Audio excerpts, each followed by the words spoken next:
Morning, welcome back. Don't tell them I told you this, but one thing I know about the human race, they love reality TV and mess. A 5-course meal of slop, that's their Michelin restaurant.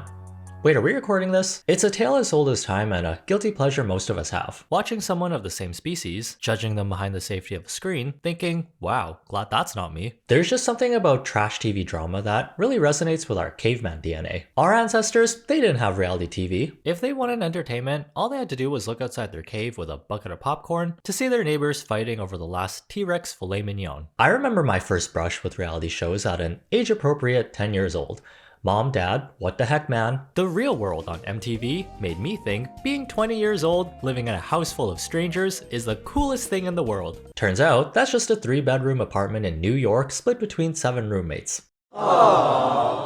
After that golden age of reality TV in the early 2000s, we saw the rise of live streaming, where filming yourself in real time playing games, reacting to content, selling things, and cosplaying as an NPC character can actually turn into a lucrative business. Entire careers were made out of someone doing a little dance that went viral. It's all got to do with that damn phone in your hand. We consume more content than ever, and what better way to occupy our thoughts than watching people do things in the palm of our hand? All this to say, a new K-pop competition survival show appeared on the last platform I'd expect a show like this to air on. TikTok Live?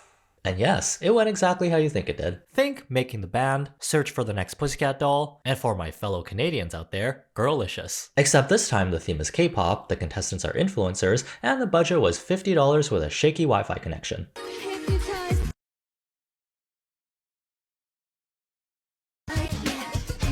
This ain't no Produce 101, it's produce from the clearance bin. Just look at the economy and how companies are churning out new K-pop groups like a Temu assembly line. Finding success in the entertainment industry is like looking for a needle in a haystack. Not anyone can be an idol, but at least you can dress like one. Thanks to Fashion Chingu, the online store that makes recreating K-pop and K-drama fashion a walk in the park. If a trendy piece of clothing has ever caught your eye while consuming Korean entertainment, Fashion Chingu probably carries it. They offer a huge variety of clothing collections, worldwide shipping, without feeling the need to break the bank styling yourself, like a member from Stray Kids or as one of the girls from Blackpink. No more needing to scour through the internet trying to find the same piece of clothing your bias was wearing. Some of my favorite items I still wear to this day are this black jacket worn by Jisung and this sweater worn by Changbin, both members from Stray Kids. Really nice options for winter when you want to be warm and toasty. I also got this green knit sweater worn by RM from BTS and this graphic shirt every member of ENHYPEN wore during a music show. Fashion Chingu makes recreating outfits super easy and just in time for the holidays. From November 25th to the 30th, Fashion Chingu is having a Black Week sale where you can get 25% off on all their items. Plus, if you visit the link in the description, you can use my code EDWIN5 to get another 5% off your favorite styles today. The main premise of a K-pop survival show is gathering a bunch of aspiring trainees and making them compete against each other for a chance to debut in a new group. Think Korean Hunger Games. Except less shooting arrows in each other's faces, and more Canis and Peta doing 3 minutes worth of choreo while singing in front of a panel of judges. Let me tell ya, as a watcher of these shows, these competition survival shows are very intense for the contestants. There were instances of filming days that would last from 8 AM to 3 AM. That's almost 24 hours without sleep. Oh, and if you did end up falling asleep, they would make sure to catch you and your drool on candid camera. After doing challenges and their performance of the week, the contestants that make it through each round are decided by a panel of judges or most commonly by audience participation. Votes. They market this as support your faves by watching and voting so they can achieve their dreams. This is an organically made group that is solely chosen by you, the viewers, which is its own controversial topic of how real are these competition shows. Even though these are still young trainees that haven't even debuted, they still get coached by professionals and spend weeks practicing their performances just so they can meet that high quality standard in K-pop. For a little 3-minute song and dance, you can really tell that these companies invested a lot of time and money into these productions. Time Turner is a live stream on TikTok that has all the makings of a K-pop survival show, except the budget was $5, an iPhone, and a dream. When they first released trailers for the show, people were intrigued. The contestants' ages range from 19 to 27, which is a nice change from the jump scare of seeing a primary schooler as a contestant. If I have to see another talented 12-year-old who's already accomplished more in life than me, I'm just gonna put myself in a retirement home, cause I'm good. You guys take it from here. There's mention of an unlimited prize that keeps stacking up during the competition. I'm assuming it's cold hard cash based on these photos and no other information on how much it's actually worth. I know we're only halfway through this video, but I have a theory. It might be a crowdfunded prize, but let's save the delusional theories for the end, cause we've got lore. We are looking for time travelers who will fulfill their dreams in the infinite realm of P314. You can only obtain the time turner in P314. With this time turner, seize the opportunity to travel through time and break the boundaries of music and art. Ooh, I see that we're doing Interstellar. Great movie. But Matthew McConaughey is played by pretty Asian girls. That's the Hallyu wave, baby. Personally, I appreciate a good backstory that never gets mentioned again. Using a live streaming format for this type of show is very interesting since it would all be in real time, versus heavily produced shows with a lot of editing like we're used to seeing. This gives people a fair chance at being seen since everyone's screen time will roughly be around the same. There's also no judges, no professional coaches to critique them after each performance, and the results are truly based on votes from the audience. Okay, going with minimalism as a business concept in an industry that's built on perfectionism? I don't know if that's a good idea, but it'd be okay, right? 목소리가 너무 예쁜데요?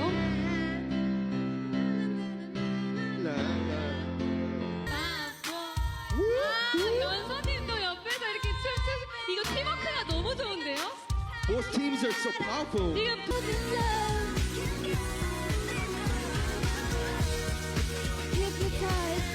Well, the performances are performances. Not to say there weren't any good performances. You just wouldn't see something like this on something with a bit more production. First of all, the contestants competing on the show are not to blame. They're just trying to make it in an extremely competitive industry.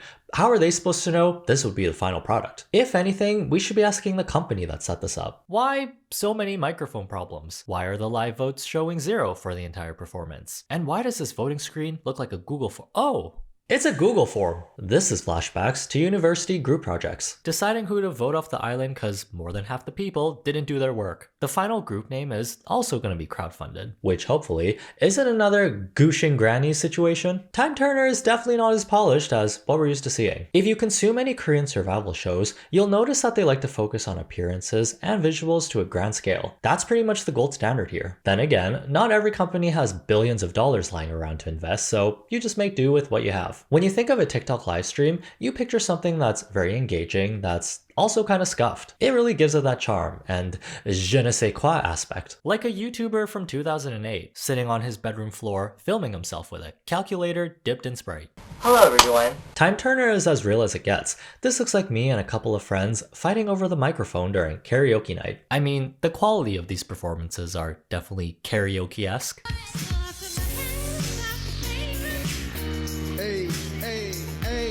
Sure, I don't have to tell you this, but there's a lot of copyrighted music here, so gotta fill in the space. How are you today? Did you have your Gushin Granny's Mountain Dew drink? I'm also wearing a retainer, can you tell? Actually, you know what? This is kind of funny. It's so chaotic and messy that it's kind of refreshing. I don't need a montage of the same thing with different angles with dramatic music playing in the back. I don't need an entire backstory of how someone broke all their legs and thought they would never dance again. Sure, some of the contestants are very pitchy and all over the place when dancing, but that's the beauty of live TikTok compared to something that got chopped up in an editing room. You see all the mistakes and the singing is actually live. That's something that's always bothered me about live singing on these competition shows. Yes, they're technically singing live, but before anything gets aired, there's a layer of pitch correction and auto-tune that gets added. To me, it sounds like they're singing through a tin can. It's almost robotic in a sense. There's no way everyone is singing with 150% pitch accuracy all the time. That's just not humanly possible. I want to hear people gasp for air and the spontaneous, "Hey you guys!" After spending a good chunk of time watching Time Turner, I'm realizing maybe this is why we need producers manufacturing up storylines and drama. Cause good cinema requires a lot of pre-planning. This show is as raw as it gets, which makes it kind of boring. Especially for a runtime of 2 to 4 hours. One episode of a reality show is hundreds of hours of film footage condensed into a 1-hour highlight reel of all the best parts. During a live stream, you see all the awkward silences and fumbling around trying to fill the gaps.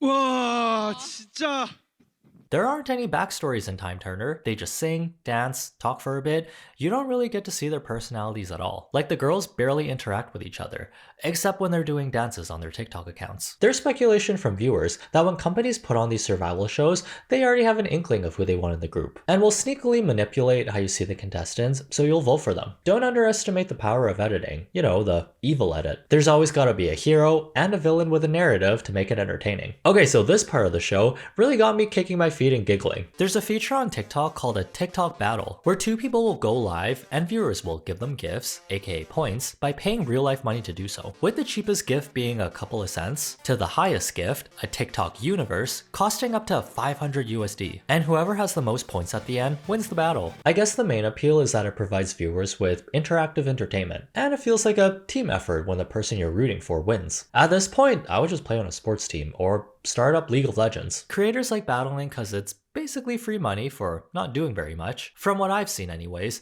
it usually consists of two people yelling at their fans to give them gifts. Time Turner saw this and thought, what if we use this voting with gifts format in our own show? The girls need to compete with each other anyways while singing and dancing. This bar here is basically TikTok battles rebranded. Whoever's performance gets the most points gets to move on to the next round or wins the challenge. 야 이거는 진짜 어떻게 될지 몰라요. 네, 정말 이거 폴라리스 분들의 열정이 너무 대단해요. 네. 와, 지금 11,000명이 넘어갔고요. 네. 와 유빈님도 지금 톱스타가 계속 나오고 우리 유구정님도 유니버스가 계속 나. How did you guys watch this? I am so overstimulated right now. I feel like watching this gave me ADHD. Can you guys stop setting off fireworks? I can't hear her singing. After watching how this live battle system played out, I can kind of get behind it, up to like 40%. At least with these battles, there's actually some sort of competition you can enjoy compared to who can yell at their fans the loudest. It's like a high school talent show with stakes.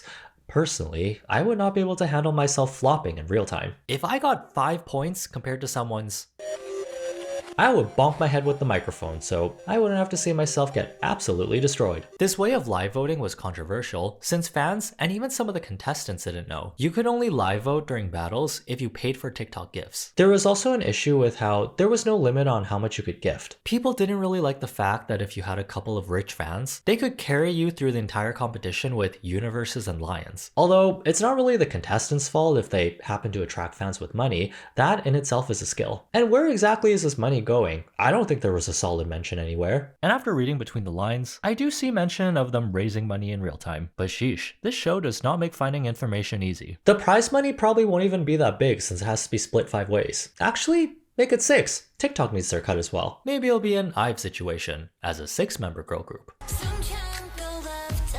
Okay, this is where we get into the messy meat and potatoes of it all. These shows will typically have a roster of K-pop trainees with considerable skill of varying degrees in singing, rap, and dance. Time Turner's roster had a mix of trainees, idols from disbanded groups, influencers, and contestants that already had a large following on social media going into the competition. People didn't find it fair that a competition show where you win based on public votes had contestants with 5 million followers competing against someone with a few thousand. How much can you actually learn about 19 different girls in a 2-hour live stream compared to someone who already has a catalog of content on the internet? People were calling Time Turner an influencer contest. Contestants with a built-in following versus the rest, as you can tell by the views on each TikTok. One girl is actually the sister of 2 already well-established K-pop idols, which people found unfair. But I mean, life isn't always fair. What is she supposed to do? Pretend that they're not siblings? If we want a truly fair competition with no biases, then all the competitors need to have a clean slate, like when they're 0 years old. You baby, you go survival show. I'm gonna be tossing my baby in the ringer, like that Twilight baby. There's a handful of contestants here that are pretty decent at singing and dancing, while others, you can definitely tell they need more hours in the training room. The audience took notice and really zeroed in on one contestant, Kelly Kim, who's really popular on TikTok, known for doing trendy dances, making cute faces, and being a pretty girl on the internet. She was also in a content house at one point. People had very negative reactions to her performances, specifically in battles, where she would win over other contestants even though her skills weren't that good.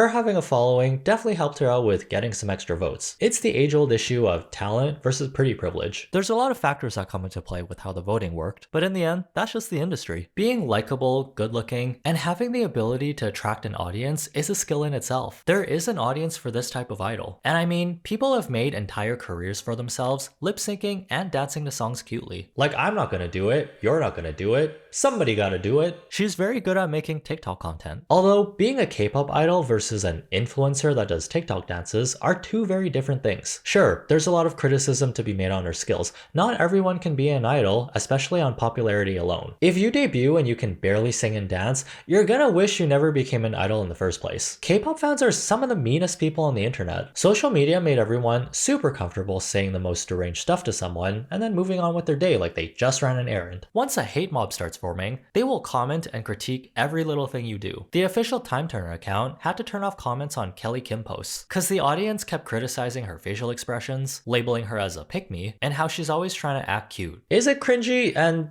hard to watch? Yeah, to some. A lot of us have experienced pick-me girls in high school, acting like babies. People just used "I don't like her vibe" as an excuse to say nasty things. But hey, she is the most talked about contestant on the show, and the company is probably loving all this engagement. Within the entertainment industry, sometimes it's better to have any sort of attention than none at all. Companies see this as profit, at the cost of someone's mental health. Well, my time with Time Turner was time that I spent. I am scared for the finale. I think once I post this, the results will already be out. Oh! Okay. Well, all I have to say is, good luck everybody else. Hopefully this wasn't just a cash grab by your company. Interesting concept, but poorly executed. Usually the first of anything will be the worst version of it. Maybe after a couple of tries, they'll eventually iron out all the kinks of hosting a survival show on TikTok. Once that happens, I'll go tell my alter ego Catfish persona to go and compete. And you giving this video a like will get him one step closer to reaching his dreams. Have a good day, try not to be dumb, and see you in the next one.